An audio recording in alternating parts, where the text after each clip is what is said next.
Très chers téléspectateurs de 14 TV Gabon, bonsoir. Soyez les bienvenus pour ce flash d'information du lundi 14 octobre 2024. Dans le magistère universel, comment satisfaire notre fond de vie et de bonheur? Telle a été la question que le Saint-Père a posée le dimanche 13 octobre 2024 aux fidèles rassemblés sous la fenêtre du palais apostolique. En développant le récit évangélique de Saint Marc au chapitre 10, versets 17 à 30, le pape François a interpellé puis mis en garde les fidèles contre l'illusion que procurent les possessions matérielles. À l'exemple du jeune riche, il est facile de tomber dans l'illusion de penser que la réponse se trouve dans la possession des richesses matérielles et dans les sécurités terrestres. Bien au contraire, Jésus nous invite au dépouillement pour risquer la mort. Avant de conclure cette prière de l'Angélus, le pape François a demandé à la Vierge Marie son intercession pour qu'elle nous aide à découvrir en Jésus le trésor de la vie. Nouvelle d'Église. Le Mali nouveau ne naîtra pas dans la guerre devant les forces du mal, comme cette bête prête à avaler le nouveau-né dès qu'il apparaîtra. Le nouveau Mali naîtra, j'en suis convaincu, d'une véritable révolution morale et spirituelle.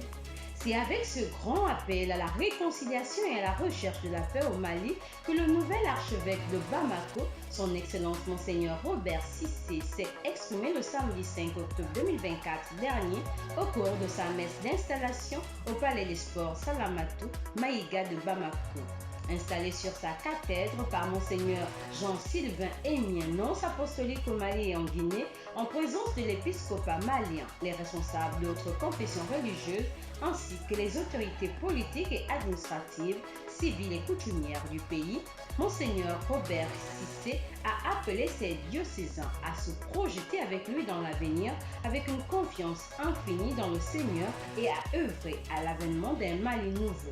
En rappel, Monseigneur Robert Cissé a été nommé nouvel évêque de Bamako le 25 juillet 2024 dernier par le Saint-Père. Église en marche.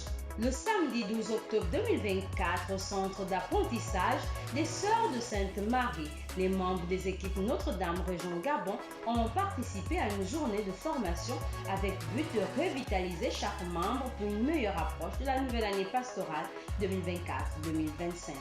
Cette rencontre qui entre dans le cadre du lancement des activités a été animée par leur père spirituel, Père Emmanuel Ndomezu, curé des Romages d'Akébé. Ce lundi 14 octobre 2024, responsables administratifs, enseignants et tous les élèves du collège Sainte-Famille de Matabele étaient présents au mât du drapeau pour la levée des couleurs et la prière avant le début des cours. En confiant toutes leurs intentions à Dieu, Monsieur l'abbé Pulfrich Manfombi a présidé la dite cérémonie et a donné la bénédiction à toute la communauté éducative pour cette nouvelle semaine. On note que le collège Sainte-Famille de Matabele est une annexe du lycée catholique Jean-Jérôme Adam. Toujours dans le diocèse de Franceville, la quasi-paroisse Notre-Dame du Rosaire de Mwanda 3, dans le doyenné des mines, a accueilli en ce 28e dimanche du temps ordinaire, année liturgique B, les fidèles de cette localité afin de vivre ensemble la communion fraternelle demandée par Jésus-Christ le Seigneur. C'est l'abbé David Gildas, chancelier de Franceville, qui a présidé la célébration eucharistique. Actualité en bref, le curé de la paroisse Saint-Michel de Bakumba, l'abbé Yves Judicaël Owangui, est en visite pastorale à la quasi-paroisse Saint-Charles Luanga dans le doyenné de Logoué-Lolo. Nous y reviendrons en images dans nos prochaines éditions. Société et éducation. La journée du vendredi 11 octobre a été marquée au collège et lycée Sainte-Marie de Libreville par la tenue d'une réunion des parents d'élèves. Cette rencontre a été présidée par Madame Irène Olga Arkondi, Isombi, épouse Ambassa, nouveau proviseur de cet établissement. L'ordre du jour a porté sur la mise en place du bureau de l'association des parents d'élèves. C'est Madame Lynn Alomo, parent d'élèves, qui a été portée à la tête de cette association pour l'année scolaire 2024-2025.